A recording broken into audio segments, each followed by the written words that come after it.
Hello friends, आज हम लोग बात करेंगे सीटेट जुलाई 2025 के न्यू एग्ज़ाम पैटर्न के बारे में और बात करेंगे पेपर 1 to 5 और 6 to 8 के लिए क्या एलिजिबिलिटी है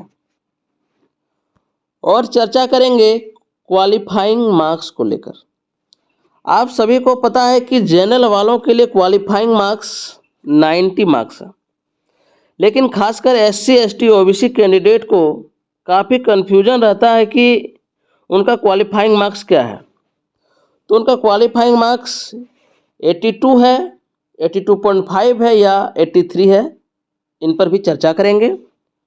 और हम लोग बात करेंगे कि अपीयरिंग कैंडिडेट इस फॉर्म को अप्लाई कर सकते हैं या नहीं। अगर आप मेरे चैनल पे न्यू है तो चैनल को सब्सक्राइब कर लीजिएगा, एक लाइक कर दीजिएगा और अपने फ्रेंड्स के साथ इस वीडियो को शेयर कर दीजिएगा।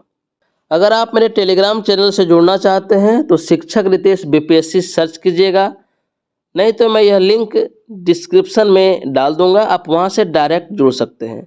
तो चलिए शुरू करते हैं।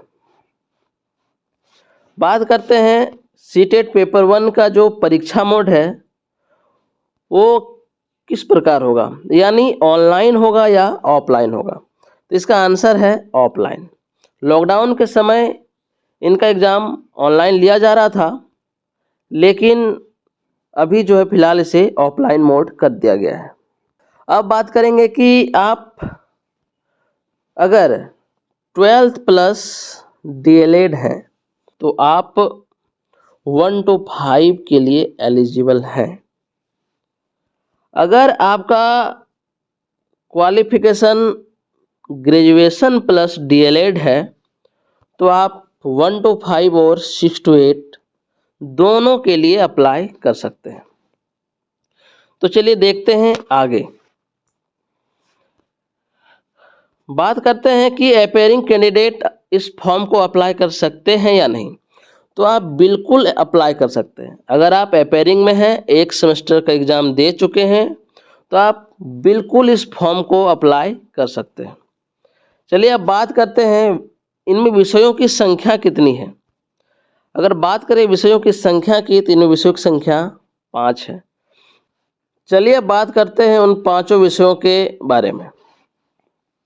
पहला जो सब्जेक्ट है वो है CDP यानी बाल विकास और शिक्षा शास्त्र। इससे 30 प्रश्न पूछे जाते हैं। दूसरा है भाषा 1 और इसके बाद है भाषा 2। इनमें भी काफ़ी सारे बच्चों को कन्फ्यूजन रहते हैं कि भाषा 1 और भाषा 2 कैसे सेलेक्ट करें। तो चलिए मैं आज आपको बताता हूँ भाषा 1 और भाषा 2 कैसे सेलेक्ट करना है। अगर आप भाषा 1 में इंग्लिश रखते हैं, भाषा 1 में इंग्लिश रखते हैं तो भाषा 2 में आप इंग्लिश नहीं रख सकते। अगर आप भाषा 1 में हिंदी रखते हैं, भाषा 1 में हिंदी रखते हैं तो भाषा 2 में आप हिंदी नहीं रख सकते। यदि आप भाषा 1 में संस्कृत रखते हैं तो भाषा 2 में संस्कृत नहीं रख सकते। यानी जो सब्जेक्ट आप भाषा 1 में रखेंगे वो सब्जेक्ट आप भाषा 2 में नहीं रख सकते हैं। इसके बाद सवाल आता है मैथ से यानी अंकशास्त्र से 30 प्रश्न और EVS इन्वायरमेंटल स्टडीज यानी पर्यावरण अध्ययन से सवाल पूछे जाते हैं 30 प्रश्न। अब हम लोग बात करेंगे परीक्षा की अवधि क्या है। परीक्षा जो है 2 घंटे 30 मिनट यानी 150 मिनट का होता है और कुल जो है 150 सवाल पूछे जाते हैं और कुल जो अंक होते हैं, कुल जो मार्क्स होते हैं वो 150 मार्क्स के होते हैं। प्रश्नों के प्रकार कैसा होता है, तो प्रश्न जो है बहुविकल्पीय प्रश्न होते हैं यानी MCQ multiple choice question objective form में। अब हम लोग बात करेंगे एक सही उत्तर के लिए हमें कितना मार्क्स मिलता है। तो एक सही उत्तर के लिए हमें 1 मार्क्स मिलता है और एक गलत उत्तर के लिए हमें 0 मार्क्स मिलता है, यानी कि इनमें कोई भी नेगेटिव मार्किंग नहीं है। अब हम लोग बात करेंगे कि पेपर की भाषा क्या है, प्रश्न कैसे आते हैं, इंग्लिश में या हिंदी में।